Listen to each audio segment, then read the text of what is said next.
글로벌 전략가들 시간입니다. 메리츠증권 권동구 부장님께서 나오셨습니다. 안녕하십니까? 네, 안녕하세요. 오늘은 $1,000 돌파한 엔비디아 집중 보고, 그런데도 오늘 다우가 600포인트가 떨어졌다. 3대 지수 모두 다 약세였다. 왜 그런가? 한번 이유도 분석해 보겠습니다. 2년 만에 가장 빠른 속도로 확장된 것으로 이제 경기 PMI가 얘기가 되었습니다. 연준이 달가워하지 않을 거란 예상에 금리 인하가 더 멀어지는 것이 아니냐라는 우려 때문에 오늘 3대 지수가 모두 하락을 한 거죠. 오늘 엔비디아와 그 지표가 굉장히 상반된 모습을 나타냈는데 어떻게 보셨어요? 사실은 S&P에서 발표하는 PMI 같은 경우는 시장에 그렇게까지 크게 영향을 원래 미치지 않습니다. 그런데 어제 같은 경우는 뭐 시장에 그래도 어느 정도 조금 약간 영향을 좀 미쳤다고 이제 볼 수 있는데, 금리를 결정하는 거는 아무래도 가장 중요한 거는 이제 CPI, 이제 물가 데이터입니다. 5월에 발표한 4월 CPI 같은 경우가 시장에서 이제 사실 우려를 좀 했었는데 다행히 올라가다 이제 좀 약간 꺾였었죠. 그래서 이제 다음에 발표하는 6월에 발표하는 5월 CPI의 추이가 중요하고, 오늘 그러니까 어제 발표한 S&P PMI 같은 경우는 잠깐 단기적인 약간 노이즈는 있지만 그래도 뭐 그렇게까지만 시장의 방향을 바꿀 정도의 영향은 없다고 보고 있습니다. 아마 금리 인하 같은 경우도 지금 뭐 9월에서 11월로 살짝 뭐 조금 더 연기된 약간 그런 느낌이 있는데, 이런 데이터가 하나하나 나오면서 그 금리 인하 시기는 뭐 약간 뭐 앞당겨졌다가 약간 미뤄졌다 하기 때문에 투자자들 입장에서는 뭐 그렇게까지 뭐 크게 뭐 중요하게 생각을 안 하셔도 되지 않을까 그렇게 생각을 하고 있습니다. 네, 다행이네요. 지금 S&P 글로벌에서 집계한 PMI 지표는 크게 시장에 영향력은 없는 것으로 보이는데, 일단은 제 3대 지수가 오늘 오래간만에 좀 하락세를 나타냈기에 한번 질문을 드렸습니다. 중요한 건 5월의 CPI. 좀 봐야 되겠다. 그렇죠. 예, 6월에 발표하는 5월 네, CPI. 5월, 네. 예, 네. 언제 나오죠? 6월 중에 네, 5월의 6월 중순에, CPI가 6월 중순에 나옵니다. 발표됩니다. 네, 그 CPI가 더 중요하겠습니다. 그러면 엔비디아를 좀 살펴볼까요, 부장님? 앞서서 우리 앵커가 엔비디아에 돈을 넣기 위해서 다른 데서 돈을 다 뺀 것 같다라는 표현이 인상적이었습니다. 엔비디아만 이렇게 올라서 네. 다른 건 다 빠지고, 예, 엔비디아 오늘 이제 1000비디아 달성한 오늘의 그 주가 상황 같이 좀 체크를 해주시고, 이제 다음 수순은 어떻게 되는 건가요? 엔비디아의 다음 수순이라고 하면 네, 어떤 걸 말씀하시는 이제 거죠? 앞으로의 네. 상황들, 또 주가 흐름도 또 수순이 궁금하고요. 그 어제 젠슨 왕이 그 컨퍼런스 콜에서 얘기했던 것 중에서 차세대 산업혁명의 시작이라는 말이 굉장히 화제가 됐습니다. 네, 이거에 대한 조금 더 구체적인 의미를 말씀드리면, 현재 지금 컴퓨팅의 대전환이 일어나고 있거든요. 그러니까 우리가 기존 컴퓨터라고 하면 어디에 이제 저장된 자료를 이제 불러오는 그런 역할을 했는데, 앞으로의 이제 컴퓨팅의 역할은 우리가 질문을 하고 그거를 빨리빨리 즉석에서 올바른 대답을 해줘야 됩니다. 그러기 위해서는 데이터 센터 자체가 AI로 변경이 돼야 되고, 데이터 센터와 서버가 AI로 변경된다는 말은 기존에 쓰고 있었던 CPU를 GPU로 바꾼다는 말이거든요. 그렇기 때문에 엄청난 지금 변화가 일어난다는 그런 의미로 받아들이시면 됩니다. 엔비디아 주가가 제가 좀 준비한 자료를 좀 보시면 10배씩 올랐던 적이 2번이 있었어요. 오. 네. 그때가 우선 이제 1차 시기는 이제 크립토 때문에 이제 많이 올랐었는데, 2번 다 한 6개월에서 한 9개월 정도 박스권을 거치고 나서 다시 상승하는 모습을 보였습니다. 그 이후에는 장기 박스권은 사실 없었어요. 네. 사실 그게 이제 2017년에서 19년 때도 그랬고, 이제 2017년에서 18년 때도 그랬고, 2019년에서 2021년 때 그때도 주가가 10배 올랐었거든요. 그때도 마찬가지로 박스권이 한 7, 8개월 정도 있다가 그다음부터는 장기 박스권 없이 갔습니다. 이번에도 마찬가지인데, 그 전에 한 6개월 정도 쉬었던 적이 있었잖아요. 그러고 나서 이제 2배 올랐었는데, 그 이후에 잠깐 3월 초부터 잠깐 한 2개월 반 정도 박스권이 있다가 요번에 뚫은 거예요. 그래서 보통 대세 상승장에서 대세 그 상승기에서는 엔비디아 그 주가가 그렇게까지 오래 쉬는 경우가 없기 때문에 이번에도 아마 좀 비슷한 흐름을 좀 보이지 않을까 그렇게 좀 생각을 하고 있습니다. 네, 대세 상승을 좀 주목을 해야겠네요. 그 1차 때 이제 클리토의 효과로 네. 크게 올랐던 때, 그리고 2차로 이제 2019년에서 2021년, 이번에 3월에서 5월에 사실 조금 박스권에 있다가 이번에 네. 폭발적인 상승, 그럼 이번에도 좀 대세 상승으로? 네, 좀 이번에도 보면 대세 되겠네요. 상승으로 보고 있고요. 네. 뭐 AI로 시작해서 이번에도 AI로 끝날 것 같은데 그 중심에 있는 엔비디아가 있기 때문에 역시도 이번에도 대세 상승기를 충분히 누릴 걸로 생각을 하고 있습니다. 네, AI 대세 꺾이기 전에 견조 예상, 예, 좀 대세 상승장에서 장기 박스권은 발생을 안 한다. 자, 이 부분 굉장히 좀 중요하게 보시면 되겠습니다. 많은 전문가들이 차세대 산업혁명의 시작이라는 단어를 굉장히 좀 중요하게 보네요. 그 엔비디아의 컨퍼런스 콜도 좀 분석을 해볼 텐데요. 네. 앞으로 이제 그 파트너십에 대한 어떤 시너지를 낼 수 있는가 좀 질문을 드리고 싶습니다. 델과의 파트너십도 맺고 또 삼성 SDS의 황성우 대표도 만나고 어떤 시너지를 낼 수 있을까요? 그리고 수요가 공급을 따라잡을 것이다. 이 부분도 굉장히 놀랐는데요. 그렇죠. 우선은 델과의 파트너십은 이렇게 생각하시면 될 것 같아요. 델은 정부와 기업 고객들이 굉장히 많습니다. 근데 그 정부와 기업 고객들이 지금 사용하고 있는 그런 서버와 이제 데이터 센터를 AI를 활용해가지고 AI화 지금 시키려고 하고 있거든요.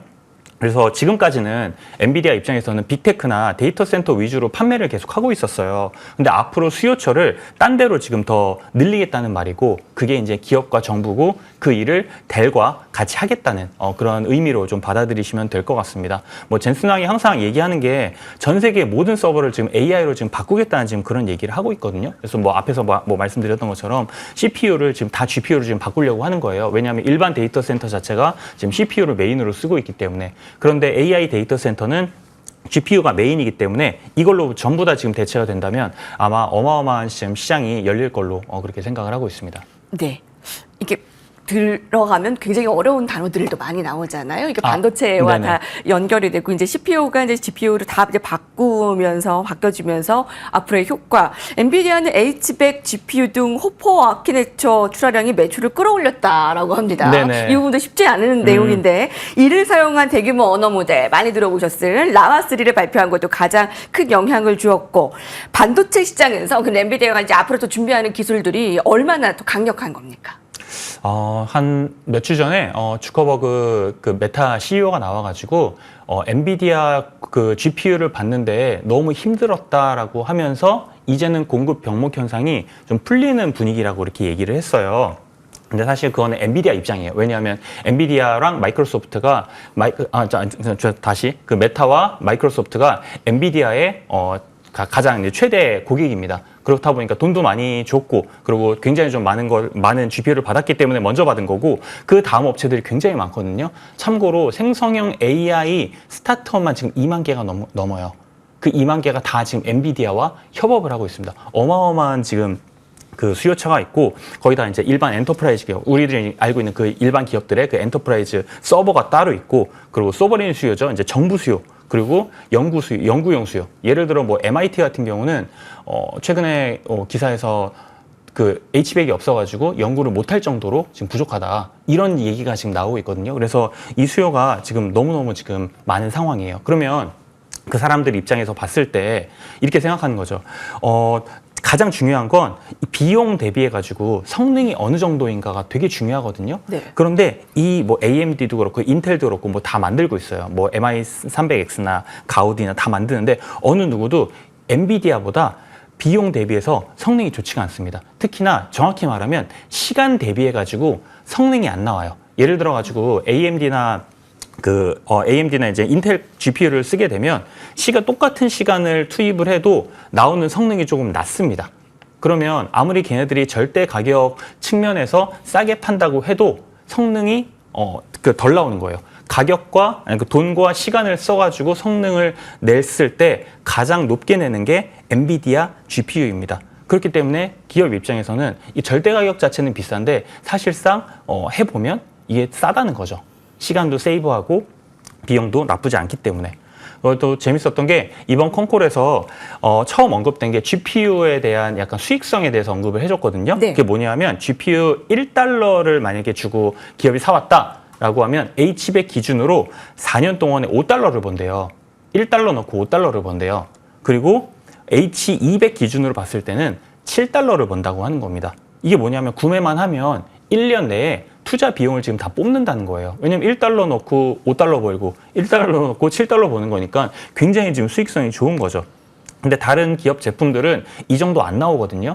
그렇기 때문에 모든 이 AI를 하려고 하는 기업들이 전부 다 엔비디아로 좀 달려갈 수밖에 없고 굉장히 지금 강력한 제품이라고 그렇게 보고 있습니다.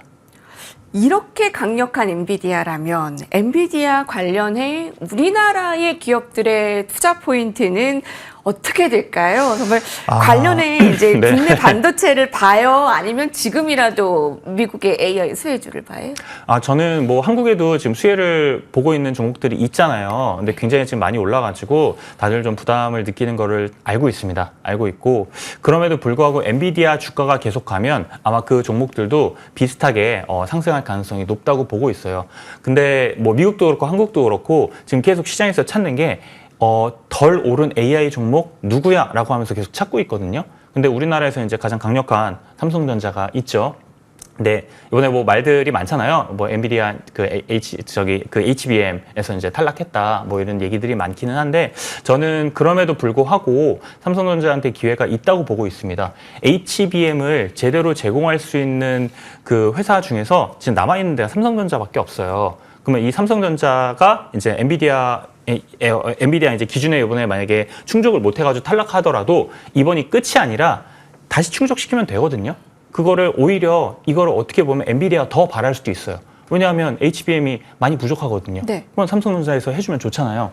삼성전자 기술력만 엔비디아 기준에 충족만 하면 저는 될 거라고 보고 있기 때문에 뭐 어쩌면 제 바람일 수도 있습니다. 근데 하반기에 그래도 좀 기대해볼 만하지 않나 그렇게 생각을 하고 있고 미국 쪽도 마찬가지예요. 덜 오른 AI를 계속 찾고 있고 그러다 보니까 이제 엔비디아에서 마이크론으로 갔고 이번에 이제 마이크론에서 이제 퀄컴으로 지금 넘어가는 퀄컴. 네, 그런 분위기고 퀄컴은 지금 두 기업이랑 다 연관이 돼 있습니다. 첫 번째 이제 애플과 이제 마이크로소프트인데 애플은 6월달에 이제 WWDC 그 개발자 회의가 있잖아요.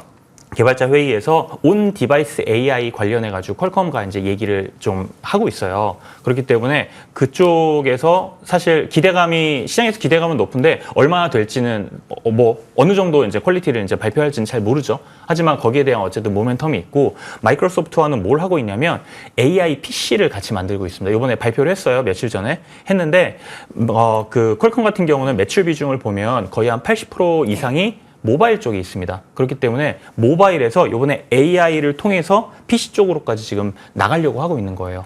그럼 퀄컴 입장에서는 온 디바이스 되면 애플이랑 잘 되고 네. 만약에 AI 쪽으로 만약에 가게 되면 AI 쪽으로 만약에 가게 되면 이제 PC 쪽으로 풀리기 때문에 굉장히 좀 여러모로 좀 좋다고 보고 있습니다. 엔비디아 특집으로 AI를 많이 준비를 했는데도 시간이 부족하네요. 아. 자, 메리츠증권 권동호 부장님과 함께했습니다. 같이 인사드릴게요. 감사합니다. 네, 감사합니다.